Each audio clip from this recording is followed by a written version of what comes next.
الحمد لله رب العالمين والصلاة والسلام على خاتم الأنبياء والمرسلين قائد الغر المحجلين إمام الأنبياء وسيد المرسلين ورحمة الله للعالمين سيدنا محمد وعلى آله وصحبه أجمعين. أعوذ بالله من الشيطان الرجيم. ثم أماته فأقبره ثم إذا شاء سبحانك لا علم لنا إلا ما علمتنا إنك أنت العليم الحكيم. رب اشرح لي صدري ويسر لي أمري واحلل عقدة من لساني يفقه قولي واجعل لي وزيرا من أهلي رب زدني علما وارزقني فهما. ثم أما بعد. برادران گرامی، پیاری بہنوں، بچوں اور عزیز دوست،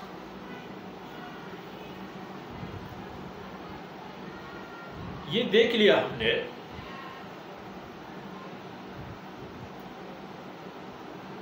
اللہ رب العزت نے نطفے سے پیدا کیا، مقدر لکھ دی. مقدر میں یعنی زندگی کے تمام مراحل میں کیا ہوگا کیا نہیں ہوگا، کھانا پینا، عمر، زندگی، صحت، سلامتی، تندرستی، سب بات. اور جو چیزیں اس کے حصے میں لکھی گئی تھی ان تک پہنچنا بھی اللہ نے آسان فرمایا.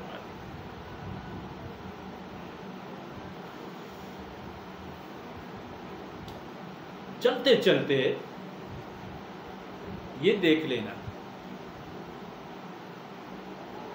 انسان کے لیے مختصر ترین چیز اس کی زندگی ہے جو دنیا میں گزار دیتا ہے. زندگی کے یہ لمحات جتنے بھی طویل لمبی ہو، یہود کے لیے فرمایا یود احدہم لو یعمر الف سنہ، ان میں سے ہر ایک کی یہی چاہت ہوگی کہ وہ 1000 سال جیے، لیکن وما هو بمزحزحہ من العذاب، 1000 سال جیے بھی مگر اس کو یہ عذاب الہی سے تحفظ نہیں ہے. اب گویا کہ زندگی جو ملی یہ در حقیقت ایک ضرورت تھی انسان کی اس کے اگلے مراحل کے لیے.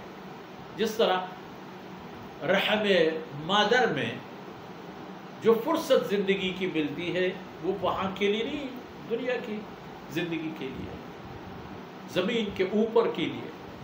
اور زمین کے اوپر والی زندگی زمین کے بعد والی زندگیوں کے لیے ہے. زندگی زندہ رہے، بچہ، جوان، نوجوان، جوان، بوڑھا زندہ رہا. جب رشد میں آتا ہے دن بدن جسمانی اور جو دیگر اس کی استعدادات ہیں ان میں اضافہ ہوتا جائے گا، قد بڑھ جائے گا، موٹائی بڑھ جائے گی، اور بول چال، کام دھندا یہ سیکھتا چلا جائے، تعلیم حاصل کر لے گا، ہنر سیکھ لے گا. ایک لمٹ پا کر زندگی کا پھر نیچے آنا شروع ہو جائے اگر زندہ رہا. ورنہ حقیقت یہ ہے کہ زندگی اور موت ہر ایک انسان کے لیے حتمی اور ساتھ ہے. کسی کو کتنی زندگی ملے واللہ اعلم. بالکل کوئی پیدا ہوتی ہی، بعض اوقات ایسا بھی اللہ کے امر سے ہوتا ہے کہ بعض انسان پیدا ہونے سے پہلے رحم مادر ہی میں اس زندگی کو چھوڑ دیتے ہیں. جب خارجی دنیا میں آتے ہیں تو بس یہی ہے کہ ان کی جگہ تبدیل ہوتی ہے، پہلے اپنی ماں کے وجود میں، اس کے بعد زمین کے وجود میں. زمین بھی ایک طرح انسان کی ماں ہے، کیونکہ انسان کی خمیر میں اسی مٹی کو ہی لے لیا گیا ہے.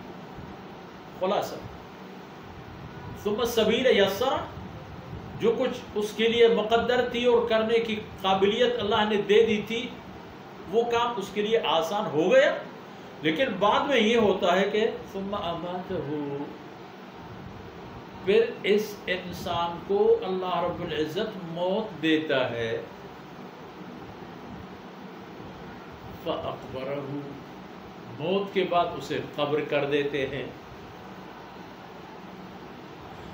اب پوری انسانیت اس حوالے پر تو خیر ایک لائن پر، یہ ایک پیج پر نہیں ہے. بہت لوگ مردے کو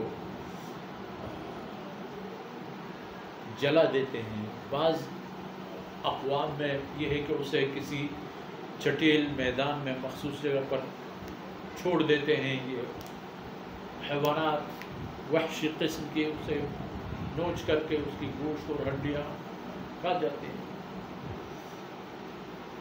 اور الہامی جتنے بھی مذاہب ہیں ان میں انسان کو دفن کیا جاتا ہے، یہود بھی، نصرانی بھی، اسلام. اس لیے اکبرہ فرمایا. اور چونکہ قرآن نازل ہوا عرب میں، قریش میں، جزیرۃ العرب میں، ان کے پاس بھی دستور اور طریقہ کار یہی تھا.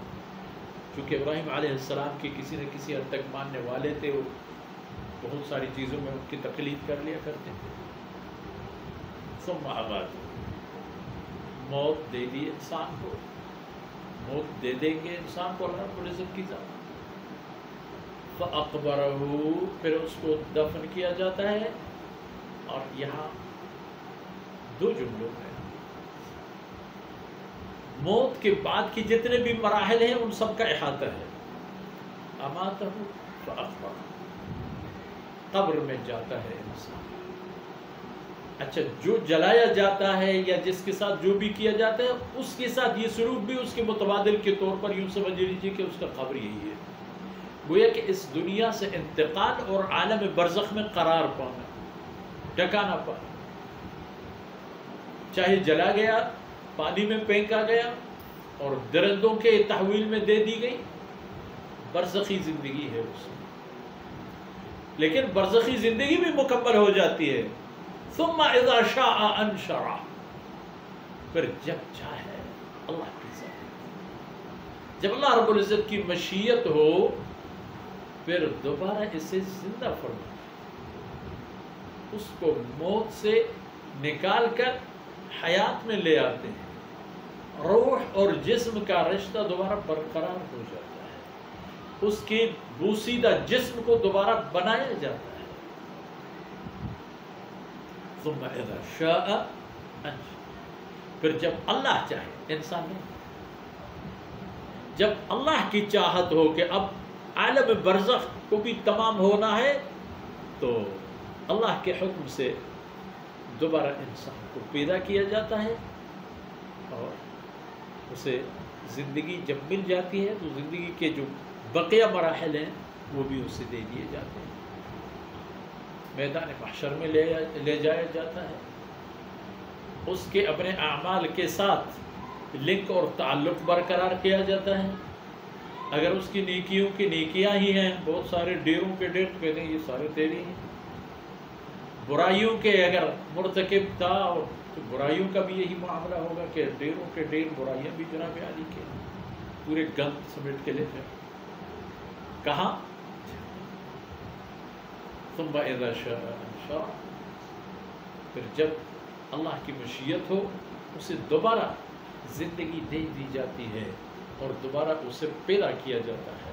اب اگلے مراحل کیسے ہوں گے انشاءاللہ اگلی آیتوں میں اس پر مزید بات ہوگی.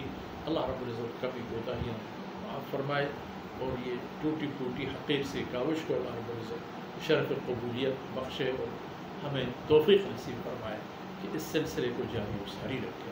وصلی اللہ علی نبینا محمد وعلی آلہ وصحبہ اجمعین.